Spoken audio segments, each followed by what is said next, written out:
송화 송생과학입니다. 오늘은 물질을 구성하는 입자인 원자에 대해 배워보겠습니다. 저번 시간에는 금속 원소를 구별할 수 있는 방법에 대해 배웠습니다.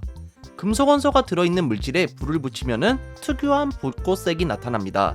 이를 금속 원소의 불꽃 반응이라고 하며 불꽃 반응을 이용하여 물질에 들어있는 금속 원소를 구별할 수 있습니다. 여기 있는 6가지 색상은 여러 교과서에서 나오는 불꽃 반응 색이므로 꼭 외워둡시다. 그러면 한번 문제를 풀어볼까요? 구리는 구린가봐 막 이러고 있는데 구리는 어떤 불꽃 반응 색이 나타난다고 했습니까? 그렇죠. 청록색이 나타나기 때문에 이런 불꽃색이 나타나면은 구리구나 라고 확인하시면 되겠습니다. 그런데 여기서 리튬과 스트론튬을 비교하면은 불꽃 반응 색이 붉은색으로 비슷하죠. 이런 것은 사실 육안으로 알아보기가 힘든데요. 그래서 분광기라는 걸 이용합니다. 그래서 불꽃 반응 색을 분광기로 관찰할 때 특정 부분이 선으로 밝게 나타나는 선 스펙트럼이 나타나는데요. 햇빛을 관찰할 때는 이런 연석 스펙트럼이 나타나지만 금속 원소의 불꽃 반응색을 봤을 때는 이런 식으로 선 스펙트럼을 관찰할 수 있다는 것도 기억해 두시면 되겠습니다. 자, 오늘 배울 내용 한번 확인해 보도록 할 텐데요. 금을 계속 쪼개면은 이렇게 작은 금이 되고 더 쪼개면은 가루의 금이 됩니다. 만약 이 가루를 무한히 쪼개면 어떻게 될까요? 금속 가루를 무한히 계속 쪼개면은 더 이상 쪼개지지 않는 입자에 도달한다고 합니다. 이러한 것을 보고 우리는 원자라고 하는 것입니다. 실제로 금 원자를 전자현미경으로 확대하면은 이렇게 동그란 모양을 확인할 수가 있는데 이를 원자라고 하는 것입니다. 오늘은 이 원자에 대해 배워보도록 하겠습니다.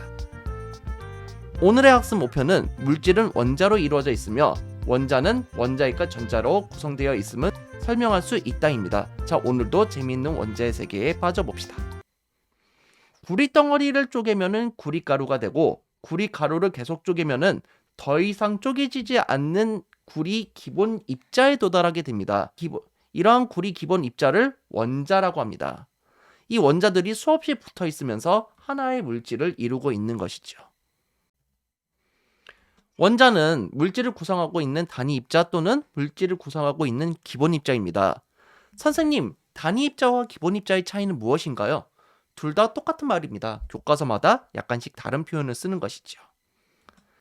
고성능 현미경인 주산 탐침 현미경을 이용하면 물질을 이루는 원자를 확인할 수 있습니다. 여기 동글동글한 거 하나하나들이 다 구리 원자입니다.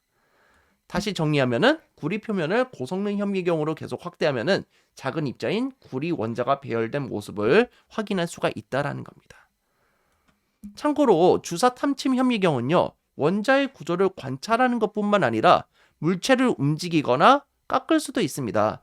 옆에 실리콘 원자 하나하나를 움직여서 센즈라는 글씨를 새긴 것도 확인이 가능합니다. 그리고 철 원자를 움직여서 울타리를 만든 것도 확인할 수가 있습니다.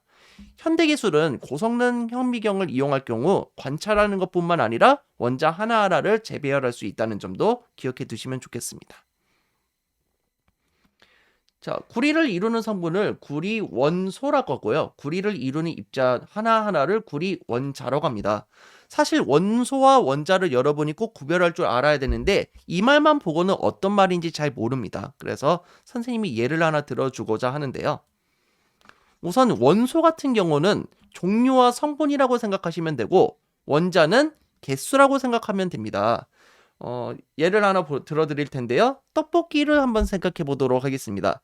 여러분이 좋아하는 떡볶이에는 어떤 재료가 들어가 있나요? 그렇죠. 떡도 들어가 있고 어묵도 들어가 있고 계란도 들어갈 것입니다. 이러한 재료의 종류를 원소라고 하는 것입니다. 어묵이라는 재료가 들어갔어, 떡이라는 재료가 들어갔어, 계란이라는 재료가 들어갔어, 이런 식으로 말이죠.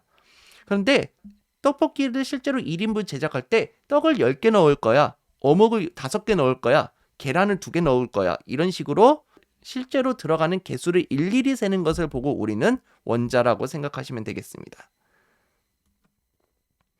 여기 미키마우스처럼 생긴 게 있죠? 이런 걸 보고 우리가 물분자라고 합니다. 여기서 알파벳만 보면 되는데요. 알파벳의 종류가 몇 종류가 있나요? 그렇죠. H라는 거 하나와 O라는 거 하나가 있죠.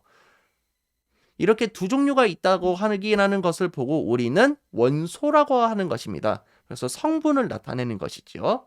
자, 그런데 원자 같은 경우는 뭐냐면은 H가 몇 개 있어요? 2개 있어요. O는 몇 개 있어요? 1개 있어요. 총 몇 개의 알파벳이 있나요? 3개가 있어요. 이렇게 얘기하는 겁니다. 그래서 원자는 개수를 나타내는 겁니다. H 원자가 2개 있어요. O라는 원자가 1개 있어요. 그래서 총 3개의 원자가 있다고 생각하는 것입니다. 그래서 원소랑 원자의 개념을 꼭 잘 구별할 줄 알아야 되고요. 다시 한번 정리해 볼까요? 원소는 몇 종류가 있다? H라는 알파벳 한 종류와 O라는 알파벳 한 종류가 있어요. 그래서 총 2종류의 원소가 있다라고 볼 수가 있는 거고요. 원자 같은 경우는요. H라는 알파벳이 2개 있고 O라는 알파벳이 하나 있죠. 총 3개의 원자가 있다. 이렇게 생각하면 되겠습니다. 자, 그러면은 원자의 크기는 실제로 얼마나 작을까요? 우선 원자의 크기는 매우 작습니다. 수소 원자의 크기로 예를 들면 참 좋은데 수소 원자가 이 세상에 있는 모든 물질 중에서 가장 작은 원자입니다.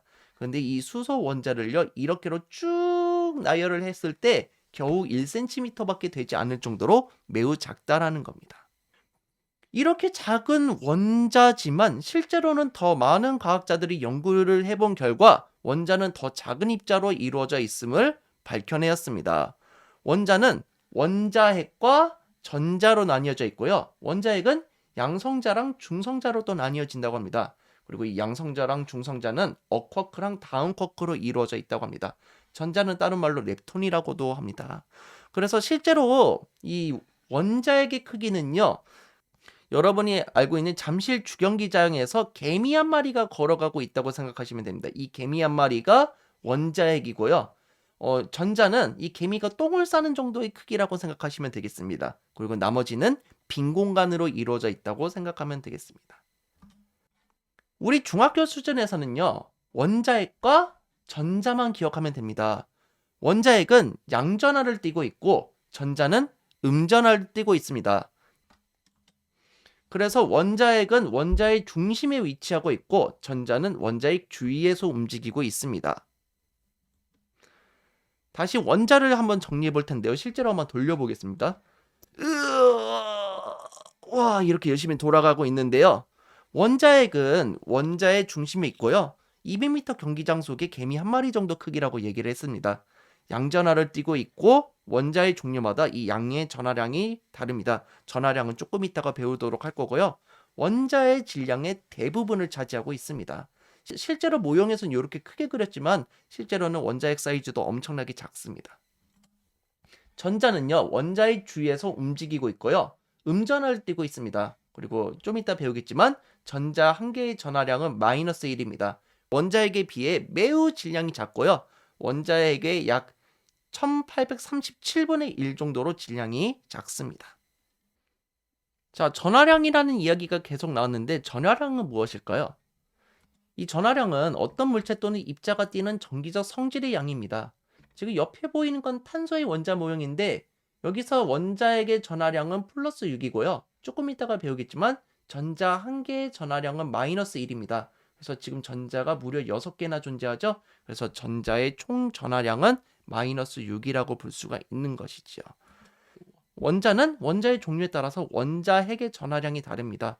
그래서 수소 원자 같은 경우는 플러스 2를 가지고 있고 탄소 원자 같은 경우는 플러스 6을 가지고 있죠. 그래서 원자핵의 전하량이 원자의 종류마다 다르다는 것을 알 수 있고요. 모든 원자의 종류에 따라서 전하량이 다 다르다는 것도 알 수가 있습니다. 전자의 총 전하량의 크기가 원자핵의 전하량의 크기와 같아지는 개수만큼 전자가 존재합니다. 그래서 여기서 플러스 1이면요. 이거 전자 한 개의 전하량이 마이너스 1이기 때문에 여기서는 전자가 한 개만 필요하면 되고요. 원자핵의 전하량이 6이죠. 그래서 전자가 6개가 필요하다라는 것을 알 수가 있습니다. 왜 이러냐면요. 원자핵의 전하량과 전자의 총 전하량이 같아지게 되면요.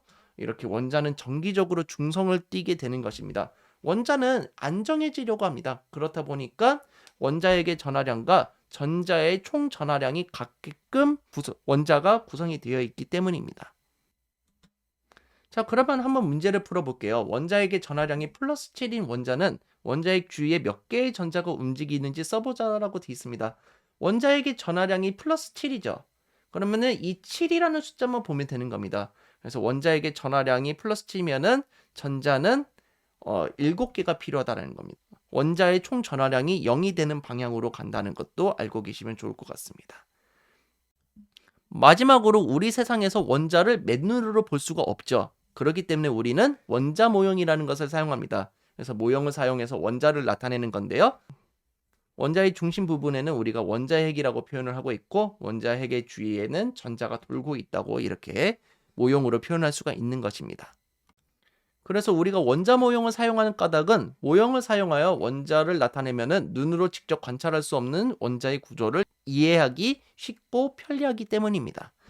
이런 문제를 한번 볼게요. 전자의 개수가 가장 적은 원자는 무엇일까요?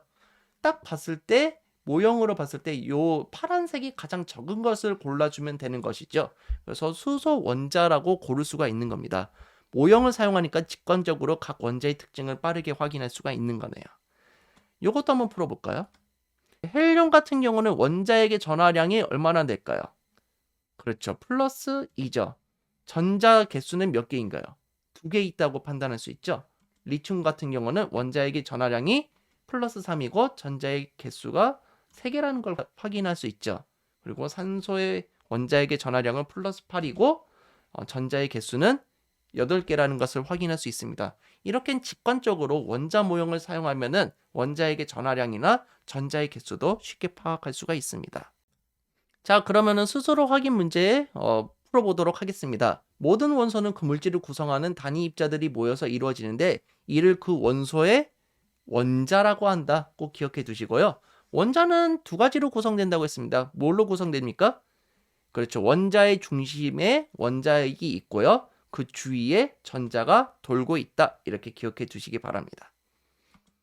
한 원자 안에서 원자핵의 전하량의 크기와 전자의 총 전하량의 크기가 같아 원자는 정기적으로 뭘 띠고 있다?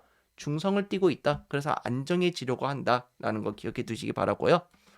원자는 종류에 따라 전자의 개수가 다르겠죠. 왜냐면은 원자의 종류마다 원자핵의 전하량이 다르기 때문에 전자의 개수 또한 달라지는 것입니다. 자, 마지막 문제입니다. 원자에 관한 설명으로 옳지 않은 것은 답은 몇 번일까요? 자, 1번. 원자는 원자핵과 전자로 이루어져 있다. 맞는 말이죠? 원자의 종류에 관계없이 원자핵의 전하량은 같다? 아니죠. 다르다라고 했었죠. 전자는 음전하를 띠며 원자핵 주위를 움직인다. 맞는 말이고요. 원자핵은 양전하를 띠며 원자의 중심에 위치한다. 맞는 말이죠.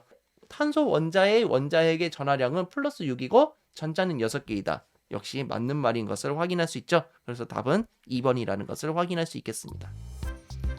자, 긴 영상 봐주셔서 감사하고요. 다음 시간에는 분자에 대해서 배워보도록 하겠습니다.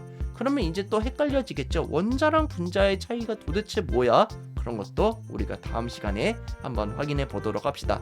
자, 이 영상이 즐거우셨으면 좋아요, 구독하기 부탁드리겠습니다. 여러분 감사합니다. 송바.